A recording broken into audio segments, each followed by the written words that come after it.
Hey, good morning, guys. It is July the 5th. It is morning time, needless to say, and I've been waiting quite a while to tell you this story. I want to introduce you to Caliente Dama de Ramses, 21-year-old, she's probably 22 this year, registered Pasofino mare that has been with us since September of 2021. Caliente Dama de Ramses, or as we refer to her as Dama, and others in her previous life referred to her as Callie. Callie came to us in September of 2021 from an individual who had been providing care for her, for someone who had taken basically ownership of her. Then after a few years found herself in a divorce and unable to continue due to loss of the home to take care of Dama. So Dama was with this other individual. I want to tell you a little bit more. Excuse me. Ava thinks I need to be right in the middle of her instead of Dama. I want to tell you a little bit more about this story because we don't get an opportunity to have these stories very often. Whoa, you scared yourself and you scared me. But this is a story that's pretty cool. Ava, will you leave her alone, please? So I can tell her story? She says, no, I want to come get in your space, Karen. Anyway, Dama was purchased from a Pasofino breeder when she was about 5 or 6. She was utilized for some showing by a young lady. And when the young lady was in her teens, her parents divorced, and Dama and a pasture mate, also a registered Pasofino, who went by the name of Belle, were both rehomed. I don't know if they were sold or if they were given away. Here's where I know about the story. Somewhere along the way, these two horses were, neglected, for lack of a better word. No, don't run into me. And, sorry, Ava is distracting me like crazy, guys. You just can't see her over here on my side.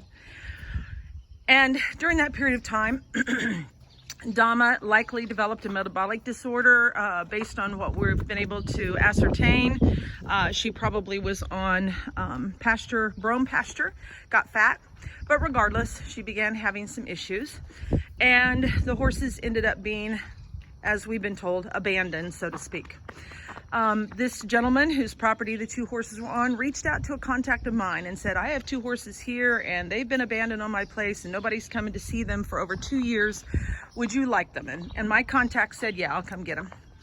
That contact has kept Belle, but then rehomed Dama to an individual who, again, about a few years later, I think 4 or 5, don't quote me on that, found herself in a divorce, lost her home. And so Dama, or Callie, went back to the individual who took them off of the abandoned property. Kind of a convoluted story, but not an unusual story for us to hear about horses all the time. So my friend decided that she really needed to reduce her herd a little bit and ask us to take Dama, which we agreed to do. In September, I posted Dama's arrival here at Rainbow Meadows, and I had a comment just this past spring, so a number of months after we had posted her arrival, and the comment on our post was, what happened to this horse? Now that's kind of an unusual comment for us to receive, so I DM'd that particular individual. Will you leave her alone, please, Ava? She's not wanting you to harass her. And the young lady said, my name is, and I used to own that horse, and she is the one who gave me the background on what ended up happening with Dama and with Belle. And she made a commitment right then and there to return. God, I guess Ava doesn't like story time, so we're going to go right over her back. To return to a relationship with Dama and to take her to live with her until the end of her life. Her comment was, I owe her that. So this young teenager who didn't have any say on what happened to Dama is made a commitment to her and is actually scheduled to pick her up this morning.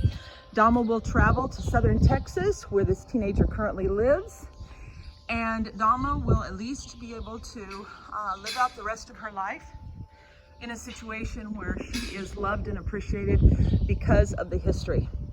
You know, we don't get an opportunity to see that. We don't get an opportunity for people to step up and do the right thing. Now this little girl, I say right thing, she was a little girl when this all went down, but she, God, Ava, but she absolutely is going to do what is right for this horse, and I am so pleased. So to those owners out there who step up, find their horses years later, bring them back into their lives, pay their bills, and in this case with Dama with a metabolic disorder, she has to be on daily medications, she has to have specialty care for her feet, she has to wear boots, and even then, hi babe, hi baby girl, thank you, even then she doesn't move very well. And there are people who might even say, you know what, she doesn't act like she should be alive, she should be a euthanasia case. And our response is, oh heck no, this is not a horse that should be euthanized. This is a horse that should be loved. And so we're gonna send her to Texas later today. Well, it's happening. Ava's adopter is here. She has a long trip ahead of her. Sorry, got a little off center. Long trip ahead of her, headed down to South Texas. But we are so glad this is getting ready to happen.